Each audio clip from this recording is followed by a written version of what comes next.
નમસ્કાર. FI BCom semester 2 SSV chapter 11 control of salesman પર નિયંત્રણ.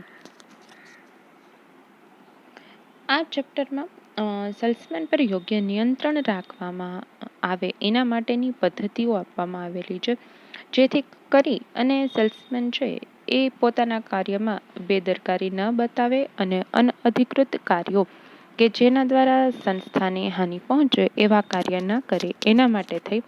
અને સાથે સાથે નિયંત્રણની આવશ્યકતા એટલે પણ પડે છે કે ઘણી વખત માલ પહોંચાડવામાં કે માલના સંદર્ભમાં ઉચાપત થઈ જતી હોય, ચોરી કે ઉચાપત ન થાય એ પણ એક પ્રકારનો એનો ઉદ્દેશ્ય હોય છે. અને આની સાથે સાથે સેલ્સમેન છે એ પોતાનું કામ વધુ સારી રીતે કરે અને એ પ્રગતિ કરે, એને પ્રેરણા મળે, તો એ પ્રકારનું નિયંત્રણ હોવું પણ આવશ્યક છે. નિયંત્રણ અતિશય કડક અને જડ ન હોવું જોઈએ કે જેથી સેલ્સમેનમાં અણગમો, અવિશ્વાસ કે નિરાશા ઉત્પન્ન થાય. ટૂંકમાં બેલેન્સ્ડ હોવું જોઈએ કે જેથી કરી અને સેલ્સમેન છે એ પોતાના કાર્યમાં ઢીલાશ કે બેદરકારી ન કરે અને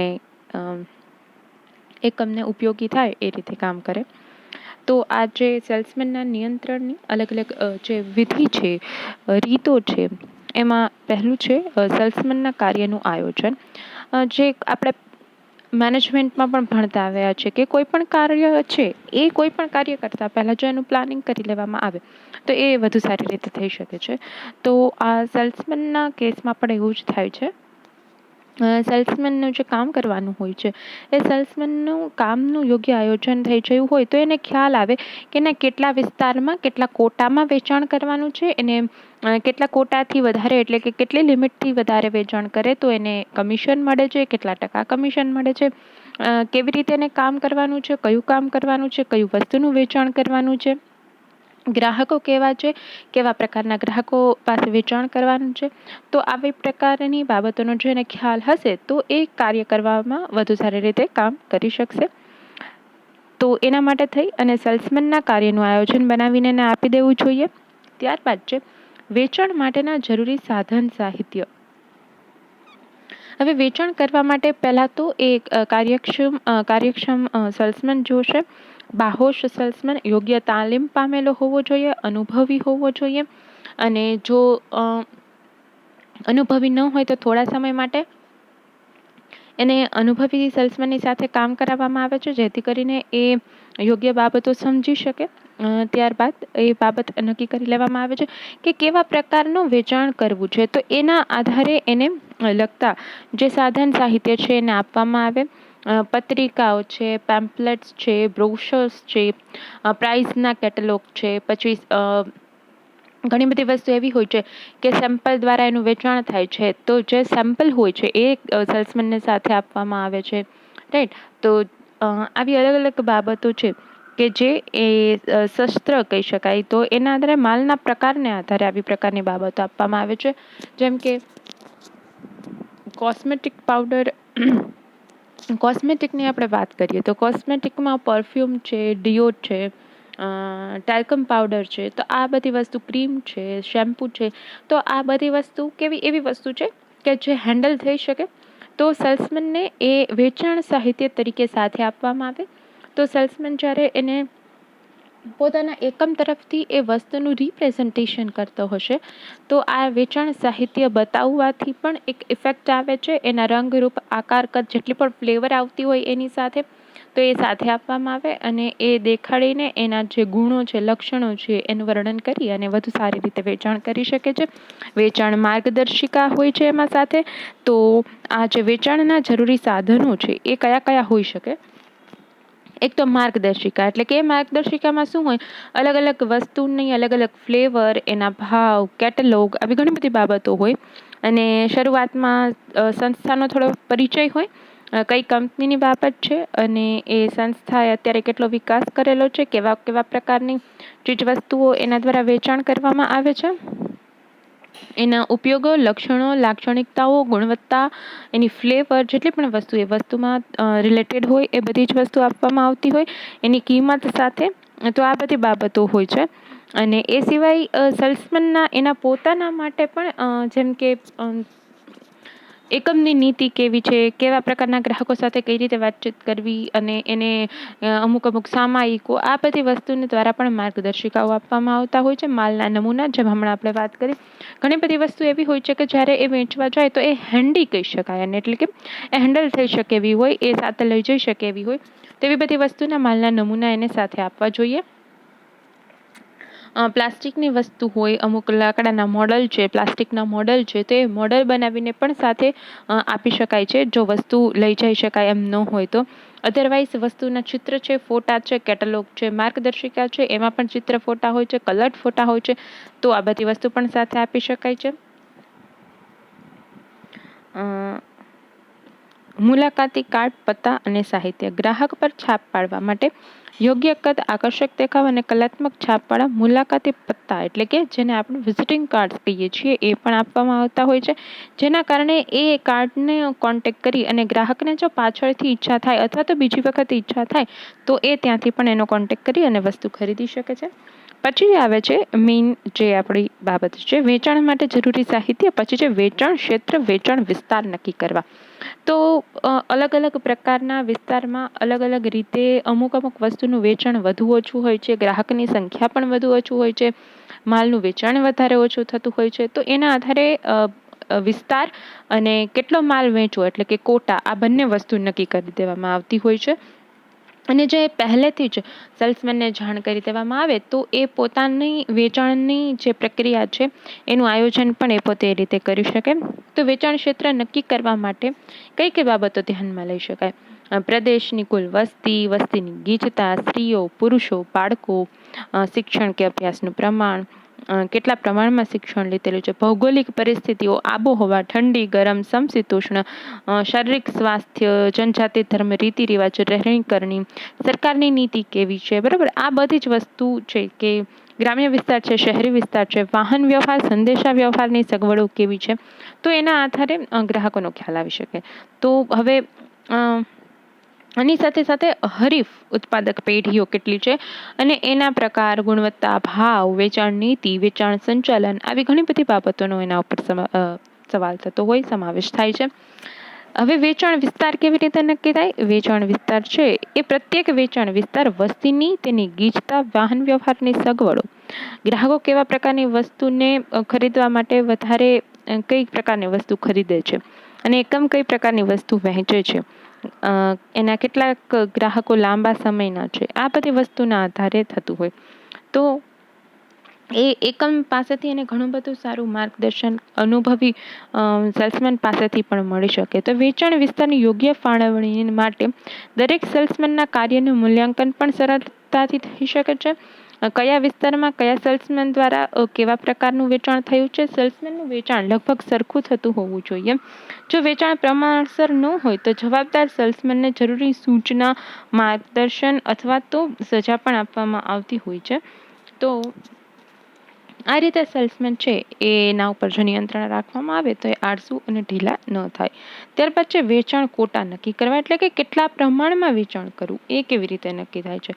તો વેપારનું અમુક વસ્તુના વેચાણનું અમુક પ્રમાણ નક્કી કરી દેવામાં આવે છે, જેને કોટા કહે છે.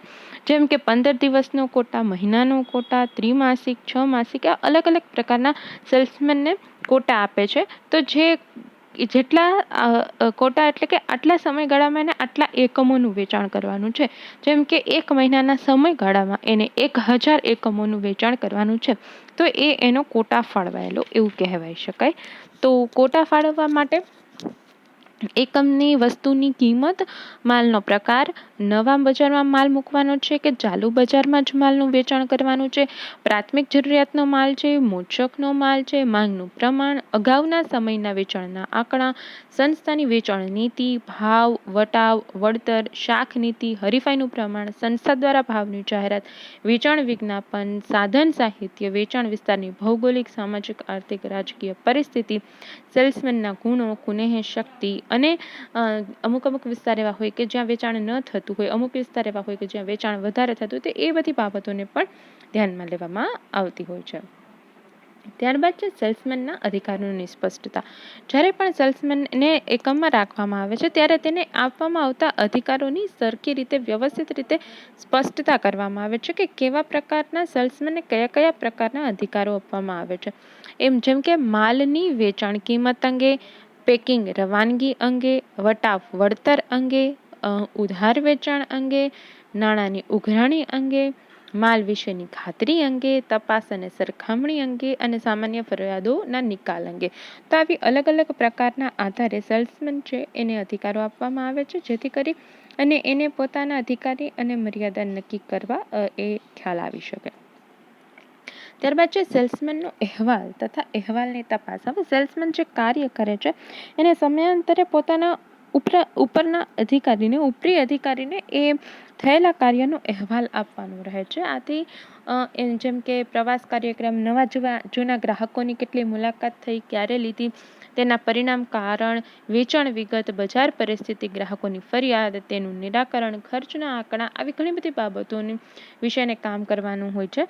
તો સેલ્સમેન છે એના અહેવાલને આધારે એ જે ઉપરી અધિકારી છે એને ખ્યાલ આવશે કે કેટલા ને કેવા પ્રકારની વેચાણ નીતિ અથવા તો કયા પ્રકારની માલની જરૂરિયાત ઉદ્ભવેલી છે.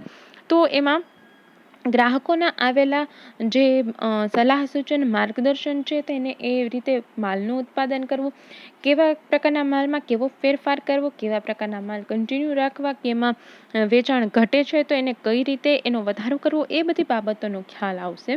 અને એ અહેવાલ ઉપરથી સેલ્સમેનનું કાર્ય તો તપાસી શકશે, એને પણ આદેશને માર્ગદર્શન, મદદ કે ચેતવણી જે પણ આપવાની જરૂર હશે એ આપી શકે. એકમનું વેચાણ પાછળ ખર્ચ કેટલું થાય છે તો એનો પણ એને જાણ થાય છે કે એકમનું વેચાણ પાછળ કેટલું ખર્ચ થાય છે.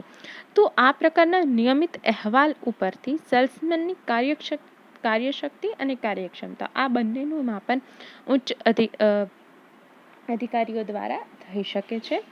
અને સેલ્સમેનના અહેવાલ ઉપરથી બજારની પરિસ્થિતિ અને ગ્રાહકોના મનમાં એકમની કેવી છાપ છે, વસ્તુની ખામી કઈ કઈ છે, બધી જ બાબતોનો ખ્યાલ આવી જશે. સામાન્ય રીતે સેલ્સમેનના અહેવાલો ભેગા કરી અને એમાંથી જે માહિતી ભેગી કરવામાં આવે છે એ માહિતીનું વર્ગીકરણ કરવામાં આવે છે. અલગ અલગ પ્રકારના એકમ દ્વારા ફોર્મ બનાવેલા હોય છે. એ ફોર્મમાં એ માહિતી ભરી અને એને એક રિપોર્ટ તરીકે એકમમાં સાચવવામાં આવે છે, જેથી કરીને એકમનું વેચાણ, એકમના જે વસ્તુઓ છે ગ્રાહકોને કેટલી પસંદ આવે છે, સેલ્સમેનના કાર્ય અને સાથે સાથે કયા વિસ્તારમાં વેચાણ વધારે છે, ઓછું છે, કઈ જગ્યાએ માલની માંગ વધુ છે, કઈ જગ્યાએ માલની માંગ ઓછી છે, કઈ જગ્યાએ માલમાં કંઈક વધારે ઇનોવેશનની જરૂરિયાત લાગે છે. તો આવી બધી વસ્તુઓનો ખ્યાલ એકમને આવી શકે. એટલે કે કયા સેલ્સમેન કેટલા ગ્રાહકની મુલાકાત લે છે, એના પરિણામ, સેલ્સમેનને સોંપેલું કામ પૂરું થયું છે કે નથી થયું, વેચાણના પ્રમાણમાં વધારો થયો છે કે ઘટાડો થયો છે, વેચાણ કરવાના કાર્યમાં ખર્ચ કેટલો થયો છે, એમાં સામાન્ય રીતે અંદાજિત નફો કેટલો થયો, બરાબર. આવી ઘણી બધી બાબતોનો ખ્યાલ આવી શકે છે. અને એવી જ રીતે જે કાર્યક્ષમ સેલ્સમેન હશે, કુશળ સેલ્સમેન હશે, એને થયેલા કાર્યના બદલામાં ઉત્તેજન પણ આપવામાં આવે છે, જે આપણે આના પહેલાંના ચેપ્ટરમાં જોયું હતું કે સારી રીતે કામ કરનાર સેલ્સમેનને એના થયેલા વધારાના કામ ઉપર કમિશન, ઇનામ, બોનસ, નફામાં ભાગ આવી અલગ અલગ રીતે એને ઉત્તેજન આપવામાં આવે છે. સાથે સાથે બિન નાણાકીય એમને પ્રોત્સાહન આપવામાં આવે છે, જેમ કે એની બઢતી કરવામાં આવે, એમને એવોર્ડ સેરેમનીમાં એમને એવોર્ડ આપીને એના અન્ય કર્મચારીઓની સામે બિરદાવવામાં આવે. તો આવી રીતે પણ એમને પ્રેરણા એમને આપી અને એ વધુ સારું કામ કરે એના માટેને ઉત્તેજન આપી શકાય છે. તો આની સાથે સાથે જ આપણે અહીંયા સેલ્સમેનના અહેવાલનો એક નમૂનો જોઈએ કે સેલ્સમેનના જે અહેવાલની હમણાં આપણે વાત કરી તો એકમ છે એ કેવા પ્રકારનું ફોર્મ રાખે છે. તો એક નમૂનો છે, બધી જ કંપની અલગ અલગ રાખી શકતી હોય. આ એક સામાન્ય નમૂનો છે જેના ઉપરથી ખ્યાલ આવે કે એકમના જે સેલ્સમેનનો અહેવાલ છે એના ઉપરથી રિપોર્ટ કેવી રીતે બનતો હોય. તો આ સિમંદર યુગમંદર કંપની લિમિટેડ છે, રાજકોટ, ગુજરાત રાજ્ય, ભારત, રાજકોટની કંપની છે. અહેવાલનો સમય, તારીખ, કઈ તારીખથી કઈ સુધીનો અહેવાલ છે. દરેક સેલ્સમેનને આ અહેવાલમાં જે વિગત છે એ સાચી જ ભરવાની રહેશે. અસત્ય વિગતો આપનાર સેલ્સમેન પર નિયમ અનુસાર કડક પગલાઓ લેવાશે. તો હવે એ સૂચના સેલ્સમેન માટેની છે. મુલાકાત લીધેલા ગ્રાહકોની સંખ્યા ઔદ્યોગિક ગ્રાહકો, જથ્થાબંધ ગ્રાહકો, છૂટક અને ખરેખર વાપરનાર, એટલે કે ગ્રાહકોના પ્રકાર પાડી દીધા છે. વસ્તુ વિશે ગ્રાહકો તરફથી પૂછાતા પ્રશ્નોનું સ્વરૂપ, વસ્તુ વિશે ગ્રાહકો તરફથી રજૂ થતા વાંધાઓનું સ્વરૂપ, ગ્રાહકોના પ્રશ્નો અને વાંધાના સેલ્સમેન તરફથી આપવામાં આવેલા તમે શું જવાબ આપેલો એ પણ લખવું પડશે. વસ્તુની ગુણવત્તા અને ટકાઉપણા વિશે ગ્રાહકોનો સામાન્ય અભિપ્રાય. તો એ વસ્તુ વેચવા જતી વખતે સેલ્સમેને યાદ રાખવું પડશે કે એને ગ્રાહકોને પૂછવું પડશે, કારણ કે એને પોતાના રિપોર્ટમાં ભરવાનું રહેશે. વસ્તુની ગુણવત્તા, ટકાઉપણું અને ઉપયોગિતામાં વધારો કરે તેવા કોઈ સૂચન સેલ્સમેને કરવાના હોય તો એની વિગત. વેચાણ પાછળ સેલ્સમેને ગાળેલા સમયની માહિતી, મુસાફરીના કલાકો, કેટલા કલાકો સુધી એને કામ કરેલું, મુલાકાત માટે રાહ જોવાના કલાકો, વેચાણ કાર્યમાં ગયેલ કલાકો, કુલ કામના કલાકો. હવે ઘણી બધી વખત એવું થાય કે જેમ કે સેલ્સમેન છે એ માની લ્યો કે એ MR છે, એટલે MR એટલે કે મેડિકલ રિપ્રેઝેન્ટેટિવ, કે જે અલગ અલગ ડૉક્ટર પાસે જઈ અને દવાઓને એવી બધી બાબતો બતાવતા હોય, રાઈટ. તો એ કંપનીમાંથી આવેલા હોય અને ડૉક્ટરોને દવા વિશે જાણકારી આપી અને પોતાની કંપનીની દવા પ્રેસ્ક્રાઇબ કરવા વિશે વાત કરતા હોય.